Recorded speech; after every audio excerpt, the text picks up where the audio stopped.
اللہ الرحمن الرحیم۔ محترم ناظرین، السلام علیکم۔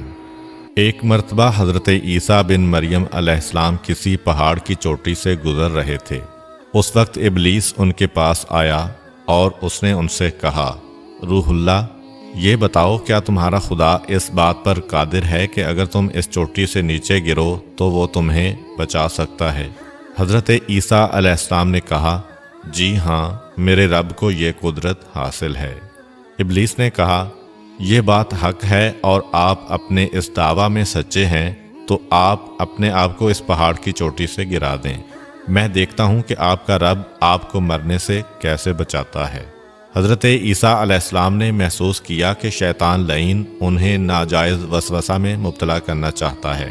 انہوں نے اس سے کہا، لعین، کیا تو چاہتا ہے کہ میں اپنے رب کی آزمائش کروں؟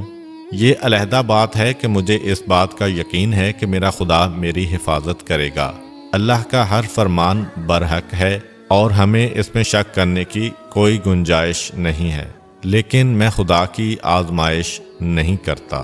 کچھ دنوں بعد ابلیس ان کے پاس آیا اور ان سے کہا، عیسیٰ علیہ السلام، تم تو اللہ ہو کیونکہ تم مردے زندہ کرتے ہو اور غیب جانتے ہو اور لوگوں کو غیب کی خبریں دیتے ہو۔ حضرت عیسیٰ علیہ السلام نے اس کی بات کاٹتے ہوئے کہا، لعین، تو جھوٹ بکتا ہے، میں خدا کا مستجاب الدعوات بندہ ہوں۔ اللہ میری دعائیں قبول کرتا ہے اور اسی کے حکم سے مردے زندہ ہوتے ہیں، اور جہاں تک غیب کی باتوں کا تعلق ہے تو خدا مجھے غیب کی اطلاع دیتا ہے، میں لوگوں کو اس کی خبر دیتا ہوں۔ جب ابلیس نے دیکھا کہ عیسیٰ علیہ السلام اس کے جال میں پھنسنے پر آمادہ نہیں ہیں تو اس نے چیخ ماری اور ان کے سامنے سے بھاگ کھڑا ہوا۔ ابو نصر نشاپور کا ایک سلطان ہو گزرا ہے۔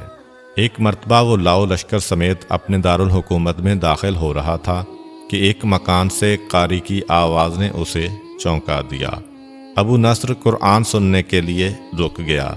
قاری نے دلسوز آواز میں سورہ آل عمران کی آیت نمبر 26 کی تلاوت کی، جس کا ترجمہ یہ ہے، آپ کہہ دیں کہ اے اللہ، تو ہی مالک الملک ہے، تو جسے چاہے سلطنت عطا کرے اور جس سے چاہے سلطنت چھین لے، اور جسے چاہے عزت دے اور جسے چاہے ذلت دے، تمام بھلائی تیرے ہاتھ میں ہے، بے شک تو ہر چیز پر قدرت رکھتا ہے۔ اس آیت مجیدہ نے سلطان کے دل پر گہرا اثر کیا۔ وہ یہ آیت سن کر کانپ اٹھا، گھوڑے سے اترا اور رکوع کیا، پھر سجدہ بجا لایا۔ کچھ عرصہ بعد اس قاری کی وفات ہو گئی۔ اس کے ایک دوست نے خواب میں قاری کو دیکھا کہ خدا نے اسے جنت میں عظیم مقام عطا کیا ہے۔ اس نے قاری سے پوچھا کہ تجھے یہ مقام کس وجہ سے نصیب ہوا ہے؟ قاری نے جواب دیا، میں تو ایک بدکار اور گناہگار انسان تھا، میرے نامہ اعمال میں کوئی خاص نیکیاں نہیں تھیں، مگر اس کے باوجود خدا نے مجھ پر خصوصی کرم کیا اور مجھے یہ مقام عطا کیا، اور خدا نے مجھ سے فرمایا، تو نے دنیا میں ایک سلطان کو ہماری عظمت یاد دلائی تھی، اس کی وجہ سے ہم آج تجھ پر رحم کر رہے ہیں اور تجھے بلند مقام عطا کرتے ہیں۔ جی ہاں، اللہ تعالیٰ کا فرمان ہے، فاذکرونی اذکرکم، تم مجھے یاد کرو میں تمہیں یاد کروں گا۔ پرانے زمانہ میں انطاکیہ ایک بہت بڑا شہر تھا۔ یہ شہر ایشیائے کوچک میں واقع تھا۔ اس شہر کی لمبائی 12 میل تھی اور اس میں انسانوں کی ایک بھاری تعداد قیام پذیر تھی۔ انطاکیہ شہر کے لوگ گمراہ اور ظالم تھے۔ وہ ستاروں اور بتوں کی پوجا کرتے تھے۔ اللہ تعالیٰ نے ان کی رشد و ہدایت کے لیے ان کے پاس 2 نبی بھیجے۔ اہل شہر نے ان کی تکذیب کی تو ان کی تقویت کے لیے تیسرے رسول کو وہاں بھیجا گیا۔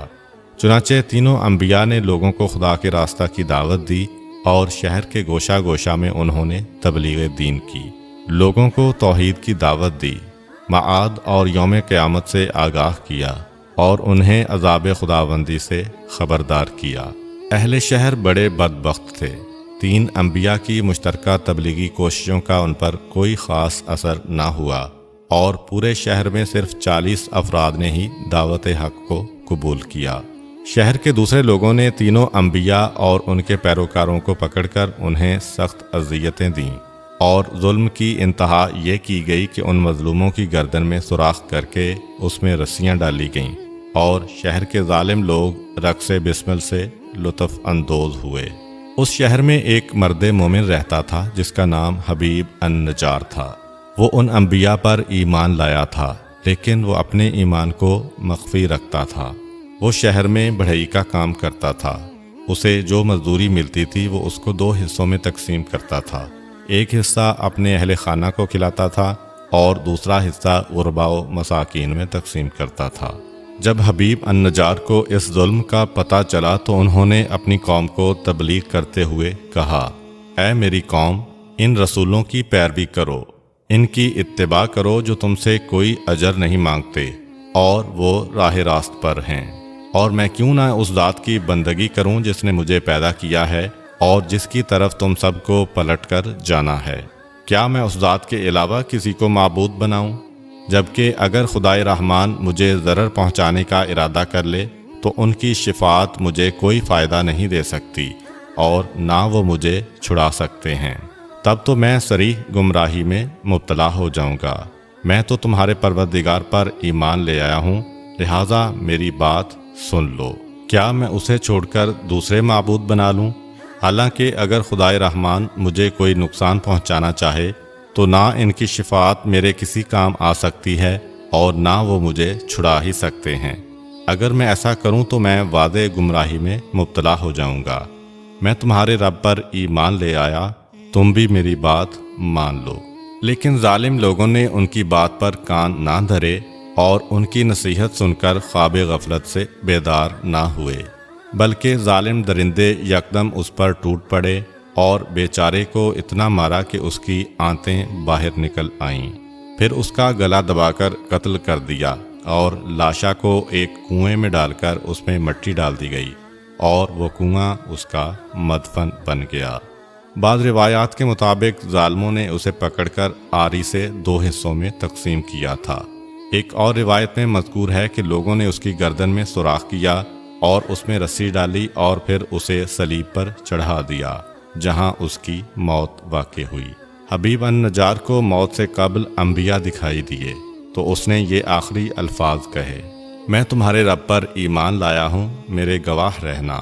اس کے بعد اس کی روح قفص عنصری سے پرواز کر گئی۔ اللہ تعالیٰ نے اس کی قربانی کو قبول کیا اور اسے عظیم ثواب دیا۔ اس کی روح جیسے ہی جسم سے جدا ہوئی تو اسے جنت بھیج دیا گیا، جیسا کہ قرآن مجید بیان کرتا ہے۔ حبیب النجار کو نیک انجام مبارک ہو۔